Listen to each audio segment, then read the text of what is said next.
Hey folks, welcome back. Today I have an episode for all of you who have been writing to me and commenting on these videos wanting to know how to maintain and restore your pipes at home without a shop full of tools like I have here.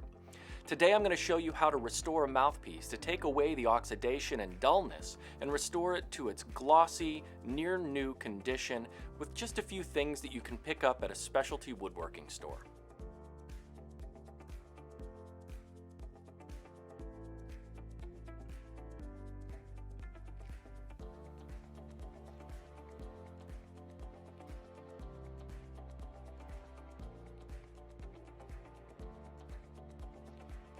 Now what I'm doing is going to use some denatured alcohol to clean the end of the shank and the end of the mouthpiece, just to ensure that this flush fit mouthpiece fits very flush indeed.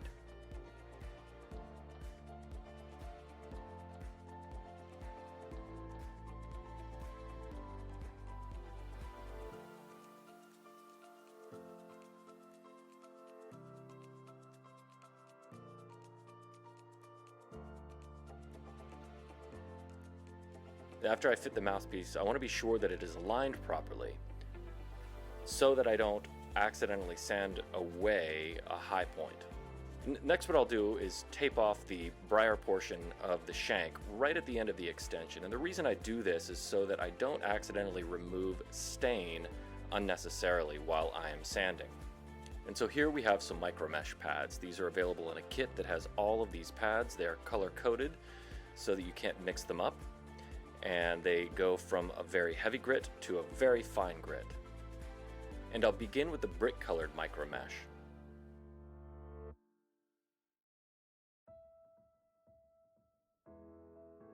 Next I fold the MicroMesh so that I can get inside the saddle area.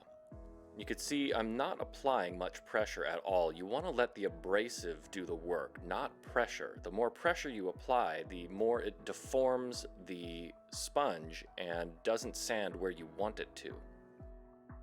Then you want to use the edge, and if you hold the sandpaper the way that I do and use a very light touch, it helps you get in right behind the button to create a really sharp edge on the inside. It helps you remove the oxidation from that area pretty well. After I remove the oxidation from behind the button, what I'll do is move to the central part of the mouthpiece, and I'll work at it from the button toward the saddle, and then I'm going to flip the pipe around and do it the other way and move the saddle toward the button. And it helps you meet in the middle.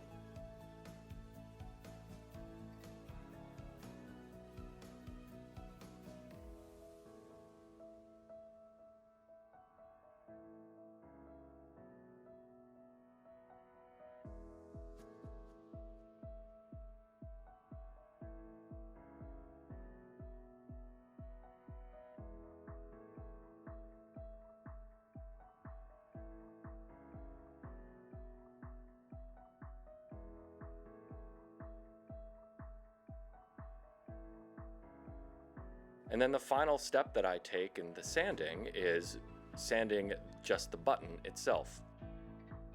So you'll notice these are 5 steps. You begin with the outside of the saddle that fits flush with the shank, and then inside the saddle area with the folded over part of the MicroMesh, then behind the button, and then you meet in the middle, and then you sand the button.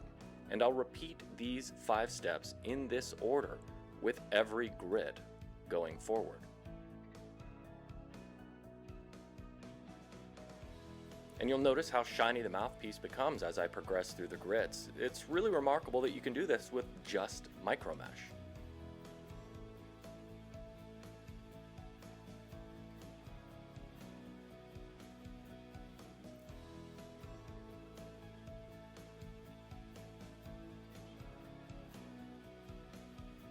Now your mouthpiece will be in pretty good shape after you finish this final grit. Most people would be satisfied. If you want to take it a step further, get some white diamond compound like I have here, and use a cloth, maybe a t-shirt or a microfiber like I have here, and press pretty firmly to get some of the compound into the fibers of the cloth, and just polish the mouthpiece with it. It will take it that extra step, get it really, really shiny, and I'm confident you'll be satisfied with the results that you get.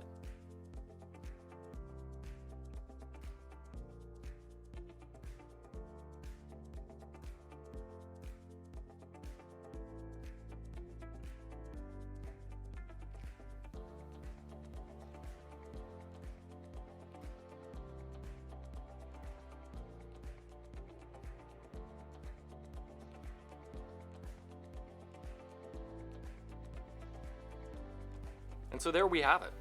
It is a nicely restored mouthpiece. It looks very close to like it did when it was brand new. Now, it's not perfect, but you know, given the fact that you did that with just some MicroMesh and a little bit of polishing compound, it's pretty impressive. I think most of you who are wanting to do this without tools will really find this to be a nice method. It takes some time, it takes a little bit of elbow grease, but you'll be proud with the results. Please do let me know in the comments below if you try this restoration technique out at home, and let me know whether it works for you. If you need any tips, hit me up in the comments and I'll try to answer them as soon as I'm able. And if you have any ideas for future restoration episodes, I'd be happy to take those on. If you like this video, if you like the content that I'm providing here, please do give me a like or consider subscribing to this channel. I do appreciate it. It helps it get to more people. And, you know, until next time, happy puffing.